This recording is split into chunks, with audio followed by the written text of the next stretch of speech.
மேடையில் அமர்ந்திருக்கும் பெரியவங்க எல்லாத்துக்கும் என்னுடைய முதல்ல வணக்கம் சொல்லிக்கிறேன். நிறைய பேரோட பேர் எனக்கு தெரியாது. நான் இன்றைக்கி தான் ஏன்னா ப்ரோக்ராம் நான் வரேன்னு சொல்லி ஒரு 4-5 டேஸ் தான் என்ன ஹாஸ்டல் ஃபங்க்ஷனாக இன்டர் காலேஜ் கல்ச்சுரல்ஸாக எனக்கு எதுவுமே தெரியாது. நான் ரஃபீக்கும் ஜாவேதும் ஃபோன் பண்ணி நீங்கள் கட்டாயமாக வரணும் அப்படின்னாங்க. சரி நான் வரேன்ப்பா, நீங்கள் ஷூட்டிங் இருக்கு நான் முடிச்சுட்டு நான் வரேன் அப்படின்னு சொன்னேன். சாரி வாய்ஸ் கொஞ்சம் கிளியராக இருக்காது. ஒரு 3-4 டேஸாக கொஞ்சம் ஃபீவர், த்ரோட் இன்ஃபெக்ஷன்லாம், அதனால் சரி. இங்கே வந்து உங்கள் எல்லாத்தையும் பார்த்ததே பெரிய சந்தோஷமாக இருக்குது. பொய் சொல்லலை. நாங்கள் நடந்து வரும்போது ஒரு பாதி வரும்போதெல்லாம் கொஞ்சம் உடம்பு புல்லரிக்க ஆரம்பிச்சு. ஏன்னா அது வந்து நம்மளை மீறி ஒரு ஏதோ ஒரு சந்தோஷம், எல்லாம் ஒரு நீட்டாக ஒரு என்ன சொல்கிறது, ஒரு மிலிட்ரி கேம்பில் இருந்தால் எப்படி இருக்கும் அந்த மாதிரி ஒரு பர்ஃபெக்ஷனாக பார்த்தேன். எனக்கு அவ்வளோவா ஜாஸ்தி பேசி பழக்கம் இல்லைங்க. நிறைய பேசுவேன், பர்ஃபார்ம் பண்ணணும்லாம் எதுவும் நினைக்காதீங்க. நான் ஆரம்பத்திலே சொன்னேன், ஜாமீன்கிட்டையும் ரஃபீக்கிட்டையும் ஒன்றே ஒன்று மட்டும் உங்கள்கிட்ட என்னுடைய வேண்டுகோள் இருக்குது. ஏன்னா நீங்கள் ஹாஸ்டல் ஸ்டூடெண்ட்ஸ் அப்படின்றதுனால நிறைய பசங்க வந்து இந்த மாதிரி ஹாஸ்டல் ஸ்டூடெண்ட்ஸ் இருந்தாலும் காலேஜ் ஸ்டூடெண்ட்ஸ் இருந்தாலும் ஒரு சீஃப் கெஸ்ட் அவங்க இன்வைட் பண்ணும்போது அதுக்காக அவங்க நிறைய பணம் கொடுக்குறாங்க அப்படின்னு நான் கேள்விப்பட்டேன். நிறைய பேர் வந்து வீட்டில் உங்களுக்கு அம்மா அப்பா கொடுத்து அனுப்புகிற காசை நீங்கள் ஷேர் பண்ணி கொஞ்சம் கொஞ்சமாக போட்டு கெஸ்ட்டுக்கு நீங்கள் பணம் கொடுக்குறீங்க. நான் வந்து இது வரைக்கும் எந்த ஸ்டூடெண்ட்கிட்டையும் எந்த காலேஜ்லேயும் ஒரு பைசா கூட வாங்கினதில்லை. எவ்வளோ கேட்டாலும்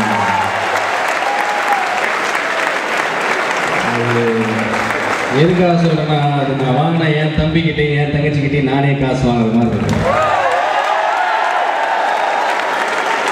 அதனால இனிமேல் ஏதாவது உங்கள் ஃப்ரெண்ட்ஸு அவங்க காலேஜ் ஏதாவது இருந்தாலும் நீங்கள் இதை வந்து என்னுடைய ரெக்வஸ்ட்டாக நீங்கள் சொல்லிடுங்க.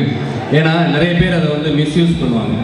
பசங்க இப்போ உங்ககிட்டேருந்து வாங்கி யாராவது நடுவில் ஒரு மீடியேட்டர் அவங்க வந்து நாங்கள் அதை கொடுத்துட்டோம் இல்லை வாங்கிட்டோம் அப்படின்னு சொல்லி மிஸ்யூஸ் நடக்கும். அப்பா அம்மா கஷ்டப்பட்டு சம்பாரிச்சு அனுப்புகிற பணம் பெரிய கனவுகளோடு காத்துட்ருக்காங்க. அதனால் ஒரு பைசா கூட வேஸ்ட் பண்ணாதீங்க. இதுதான் என்னுடைய சின்ன ரெக்வஸ்ட். அது அட்வைஸ் கிடையாது. ஏன்னா அப்பா அம்மா சொல்லி வாதியார் சொன்னாலே நீங்களாம் கேட்க மாட்டீங்க. நான் சொன்னால் எங்கே கேட்க போகிறீங்க? இந்த மாதிரி ஒரு மேடையில் நிற்கிறதே எனக்குலாம் ஒரு ரொம்ப பெருமையான ஒரு விஷயம். ஏன்னா நான் 10th ஸ்டாண்டர்ட் தான் படிச்சிருக்கேன். படிப்பு சுத்தமாக வரலன்னு துரத்தியே விட்டாங்க. நீ போயிடு, நீ இருந்தால் மற்றவங்களையும் கெடுத்துடுற, நீ படிக்கவே மாட்டேன், கிளம்பிடு அப்படின்னு சொல்லி நான் வந்து என்னுடைய காலேஜ் லைஃப் நான் மிஸ் பண்ணேன். காலேஜ் இது வரைக்கும் நான் வந்து அப்ளிகேஷன் ஃபார்ம் கூட நான் வாங்க போகல. ஆனால் தமிழ்நாட்டில் இன்றைக்கி நிறைய காலேஜஸ் நான் இந்த மாதிரி சீஃப் கெஸ்ட்டாக போயிருக்கேன். ஸோ அதுக்கு எல்லாமே நீங்களாம் தான் காரணம். நீங்கள் கொடுத்த நம்ம ப்ரோக்ராம்ஸ் பார்த்து தேட்டரில் வரும்போது நீங்கள் பண்ணுற அந்த ரெஸ்பான்ஸ் எல்லாம் பார்த்து தான் இந்த ஒரு அளவு ஒரு வளர்ச்சி கிடைச்சிருக்கு. ஸோ எல்லாருக்கும் என்னுடைய மனமார்ந்த நன்றிகளை சொல்லிக்கிறேன். வீட்டில் அப்பா அம்மா தங்கச்சி எல்லாத்தையும் கேட்டேன்னு சொல்லுங்கள்.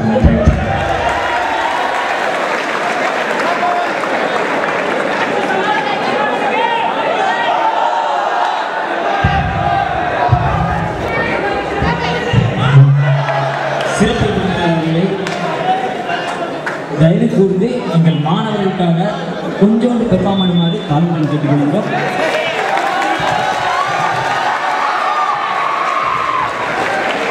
Please sir.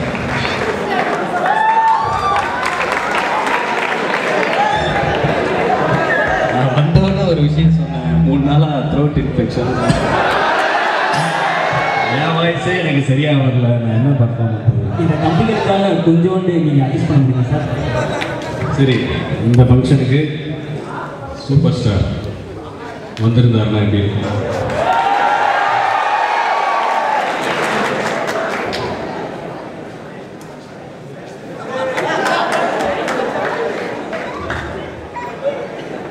எல்லாருக்கும் பெரியவர்களே, தாய்மார்களே, சின்ன குட்டி பசங்க, மாணவர்களே, என் சகோதர சகோதரிகளே, இந்த வாழ வைக்க தெய்வங்களான தமிழ் மக்கள்,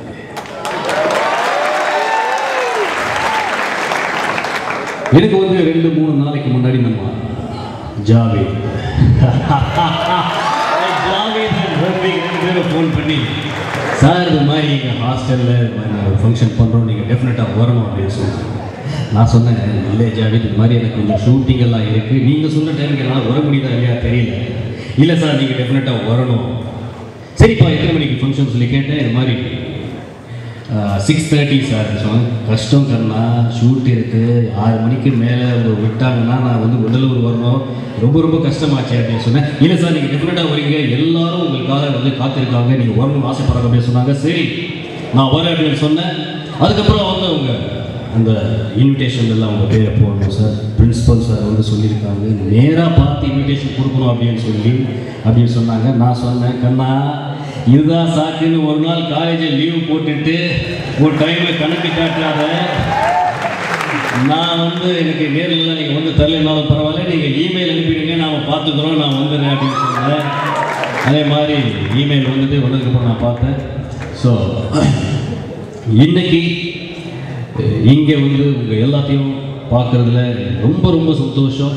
எல்லாரும் நல்லா வரணும், உங்களோட ஃப்யூச்சர் எல்லாம் நல்லா இருக்கணும் அப்படின்னு சொல்லி நான் வேண்டுறேன், பாபாஜியை வேண்டி கேட்டுக்கிறேன்.